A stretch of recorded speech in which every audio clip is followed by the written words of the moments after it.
This will rip your intestines out and chunk throat with it. You ready?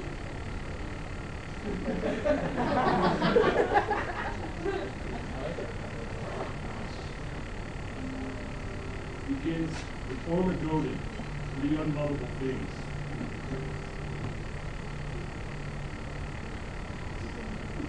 In the beginning, all was darkness.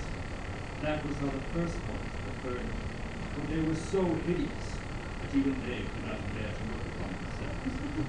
Then came the fire beast, a giant monster, a flaming molten iron, who roared across the sky like an angry comet. His metal body burned so brightly it illuminated the world and all of its hateful creatures. He was Ormagoden, cremator of the sky, and the first ones loathed him because it was his light that forced them to see themselves as they truly were. So they hid underground and dreamed of a day when they could murder the fire beast and rid the world of his light forever.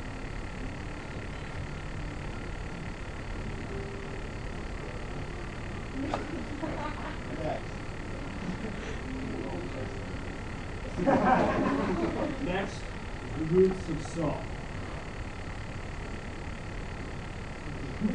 The first ones spent their days feeding from the teated tree of Madrigal.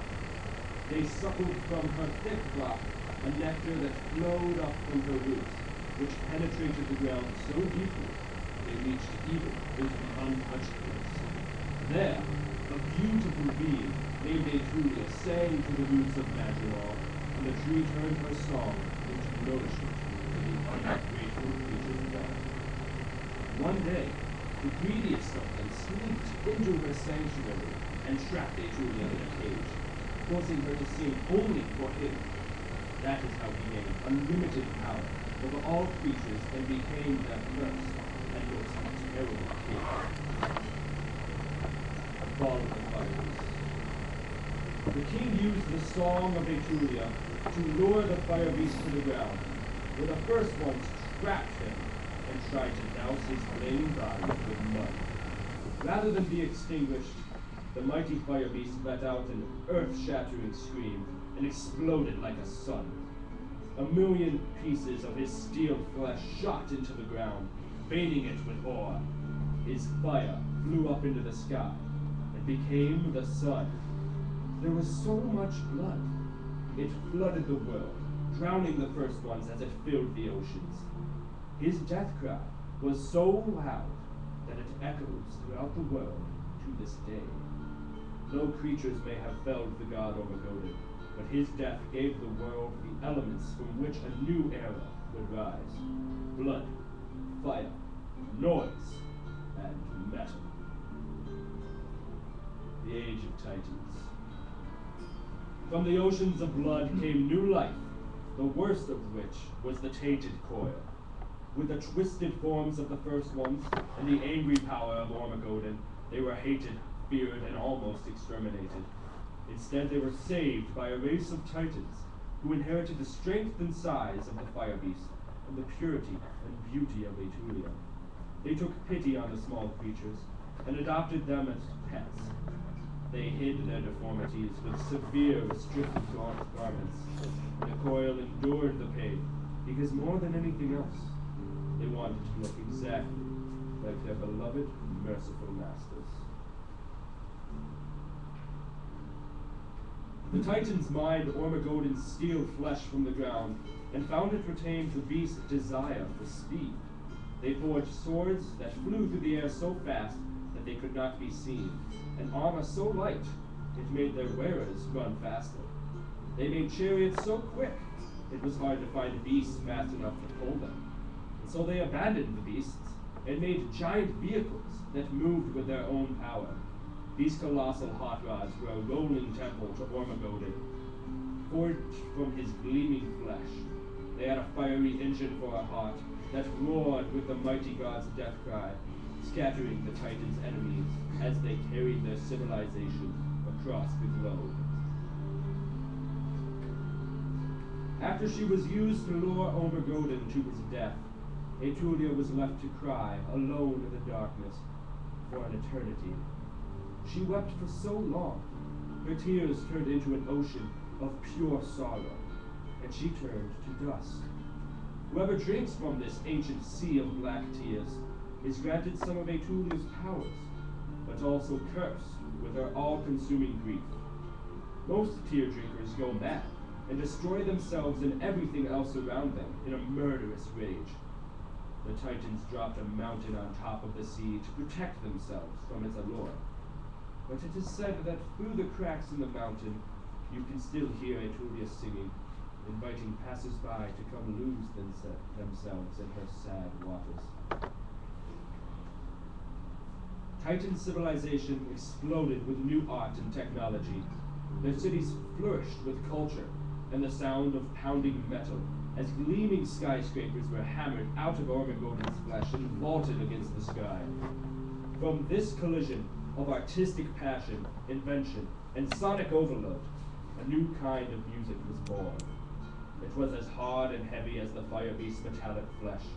It had the power of his blood, the heat of his fire, and the speed of his flight, and the mighty roar of his death cry.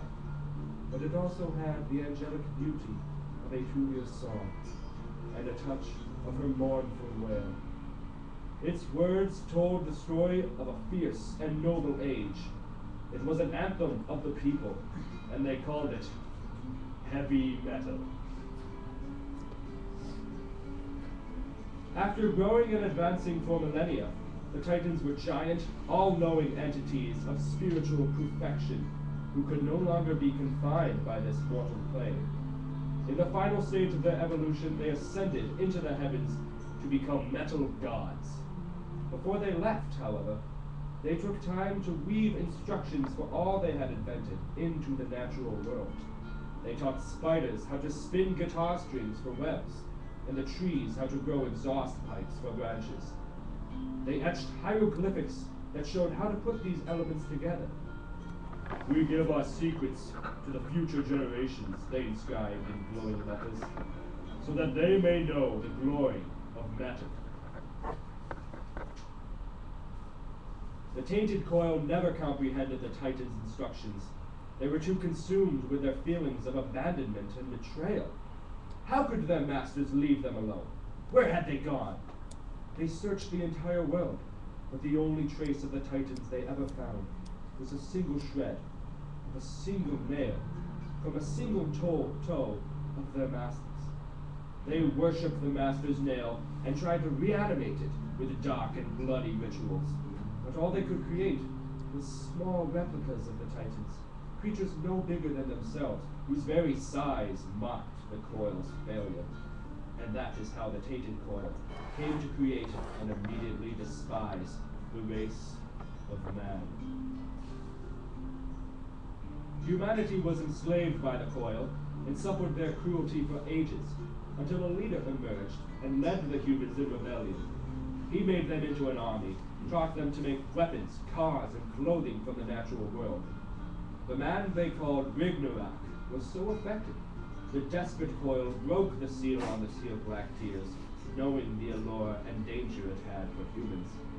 Those who drank first, intoxicated with power, renamed their uprising the Black Tear Rebellion. But madness eventually turned human against human and tore the movement apart. Ragnarok never gave in to the sorrow, and he alone survived. His rebellion crushed, he set off on one final mission to assassinate the Tainted Emperor. He was never seen again. To ensure their dominance over the world forever, the Tainted Coil decided to hunt down the so-called future generations and take back the wealth of knowledge so unfairly bequeathed to them by the Titans. They performed a 10-year ceremony of orgy and sacrifice that culminated with a gross perversion of time that sent their emperor, a most bloodthirsty warrior, Sikoria, to the age of modern man. Along with the emperor, they sent a small idol of Ormagoden, which would return the traveler if a blood offering were made into its mouth. They also spent a small cartray of the emperor's slaves. not knowing that among them hid a murderous stowaway. When Sequoia arrived in the modern age, she made a horrible discovery. The future belonged to humans, not demons. They were the inheritors of the Titan's legacy, and their civilized world drained her of her spirit, her bloodlust, and her will to live. She could not return a failure, so she released her slaves and retired in defeat to a hidden cave. The stowaway, Rignorak, stayed with her to complete his mission, but he could not bring himself to kill a pitiful, once great warrior. Instead, he took care of her, and they became companions, far away from their old world and its ancient battles, prejudices, and taboos. An intimacy developed, and then a coupling, and then, miraculously, a child. Its birth left Sequoia lifeless, and Rignorak took the child out of the cave and raised him in the age of modern man, never telling him of his forbidden ancestry.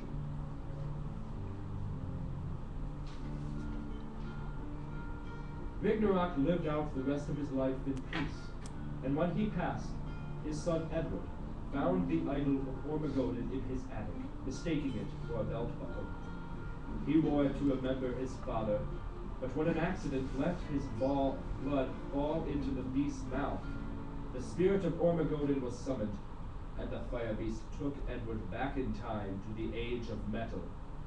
There he found that his combination of warrior skills and demon blood allowed him, and him alone, to complete his father's mission, to slay the demon emperor, push back the flood of black tears, and fight for the freedom of his people and the glory of their metal.